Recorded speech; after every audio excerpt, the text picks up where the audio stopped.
A semana do basquete cearense foi extremamente positiva. Depois de mais de 15 dias aprimorando aspectos táticos e técnicos, a equipe fez valer o mando de quadra e derrotou o Brasília e o Vasco, chegando à terceira vitória consecutiva na competição, já que, antes da parada, havia superado o Botafogo. A sequência positiva fez com que o Carcará deixasse a lanterna da competição e se aproximasse do bloco intermediário da tabela de classificação, sonhando inclusive com uma vaga no Copa Super 8, que será disputado na semana do Natal e do Ano Novo.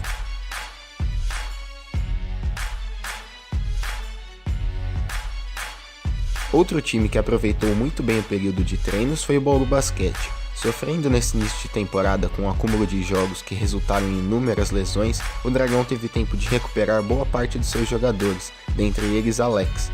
Afastado das quadras após cerca de 8 meses, o Brabo fez sua estreia na temporada e, com muita liderança, mudou o espírito da equipe, que bateu com facilidade o paulistano. Mas, fora das quadras, o clima não é nada bom. Na manhã seguinte à vitória, o diretor da equipe, Victor Jacob, foi demitido de maneira surpreendente, o que gerou revolta da torcida e saída de alguns patrocinadores do time.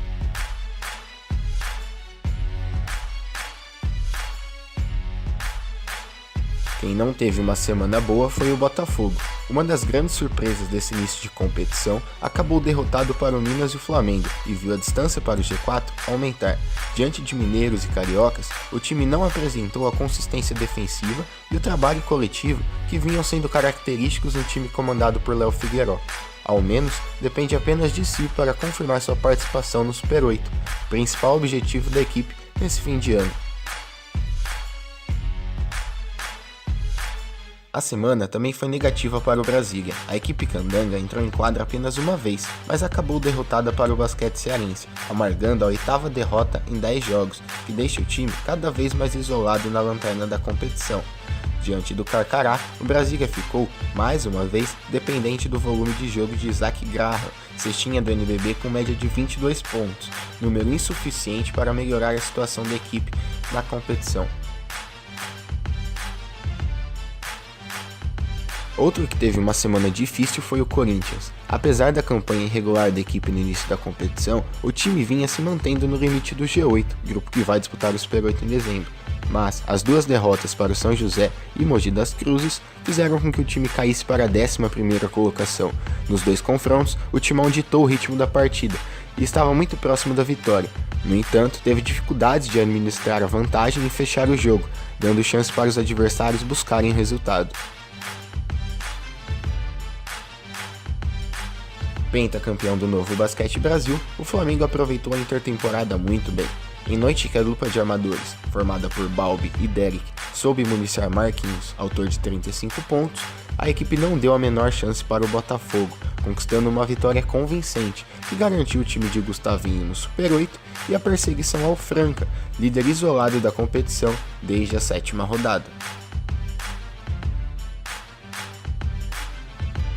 Por falar em Franca, pode-se dizer que o time teve uma semana positiva, ainda que na terça-feira a equipe tenha sofrido sua segunda derrota no NBB ao perder para o Pinheiros na capital paulista. O foco do time, nesse momento, está todo na Liga Sul-Americana. Na primeira partida da decisão, os paulistas não se deixaram abater pela derrota e pela lesão de Elinho no começo do jogo e, em mais uma grande exibição de Didi e Alexei, mereceram a vitória sobre o Instituto de Córdoba, ainda que no final da partida tenha caído de rendimento e quase deixado o triunfo escapar.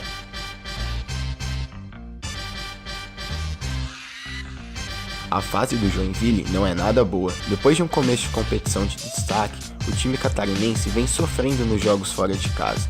Nessa semana, diante do Mogi das Cruzes e do São José, o time voltou a oscilar e acabou derrotado, chegando à 3ª derrota consecutiva, o que fez com que sua posição na tabela de classificação caísse. Fechando o G8, precisa voltar a triunfar para disputar o Super 8, já que os concorrentes diretos na briga por uma vaga na competição encostaram.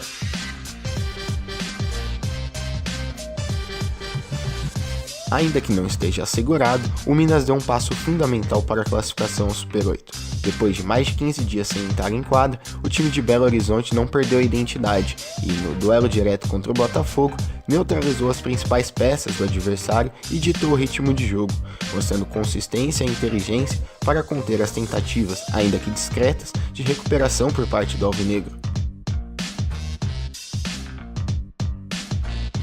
Mas foi o Mogi das Cruzes quem teve, talvez, a melhor semana da temporada. Após um início de temporada discreto, com muitas mudanças na equipe e ausência de nomes importantes, como Chamel e Guideodato, o time começa a tomar forma. Atuando ao lado do seu torcedor, o Mogi das Cruzes bateu o Joinville e o Corinthians, chegando à 5ª vitória em 6 jogos, sequência que lhe permitiu ingressar no G4 pela primeira vez na competição. A entrada do Mogi no grupo dos 4 melhores times também tem a ver com a queda de rendimento do paulistano.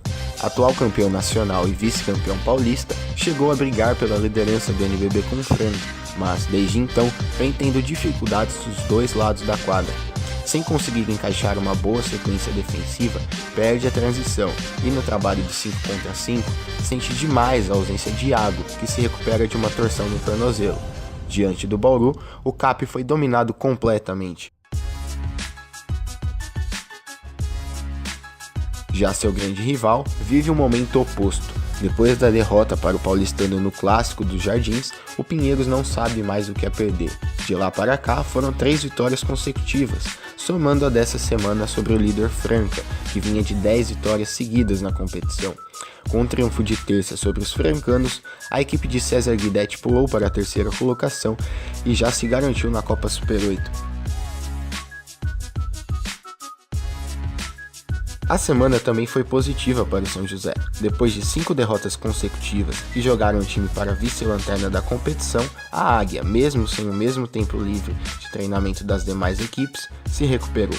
Liderado por Sadi e Pastor, os josenses desbancaram o Corinthians e derrotaram o Joinville, conquistando 2 vitórias imprescindíveis para a recuperação do time, que passa agora a sonhar com uma vaga no Super 8.